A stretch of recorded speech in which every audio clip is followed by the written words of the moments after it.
May mga nanligaw sa akin na through pager na parang, ay grabe, hindi talaga siya nahihiya. Nakikipag-away ka sa payphone niya, hinuhulugan. Patapos na yung usapan niyo pero nag-aaway kayo. Kami naranasan po namin na kapag gagalit kami sa isang tao, binabagsakan namin siya literal ng telepono. Ngayon kasi, ang maririnig nyo na lang is kapag kagalit po kami sa kausap namin and you want to stress a point, literal ibabagsak namin yung telepono dun sa tatawagan mo pa tapos ibabagsak mo. Correct. I-dial mo. Ulitin mong tatawagan para sigawan ulit, tapos para bagsakan ulit. Doon kami lumaki. At hindi po lahat may telepono. Isipin mo yun? Sa sobrang isa lang ang may telepono, lahat ng mga important calls na lahat ng mga kapitbahay. Yun lang, sa tindahan na yun. Naranasan mo ba, Nicole Yala, yung nakikipag-away ka sa payphone niya, hinuhulugan? Yung tapos wala ka ng barya pero gusto...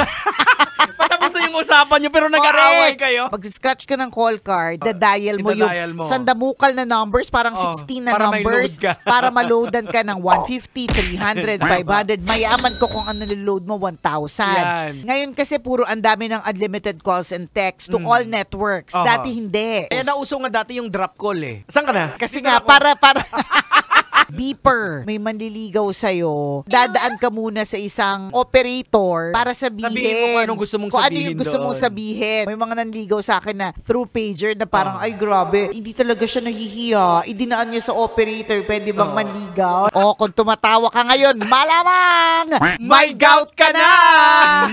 Sarap manood ng radyo, no? Ginawa mo na talagang bisyo ang panonood sa amin, no? Umabot ka na rito eh. Huy!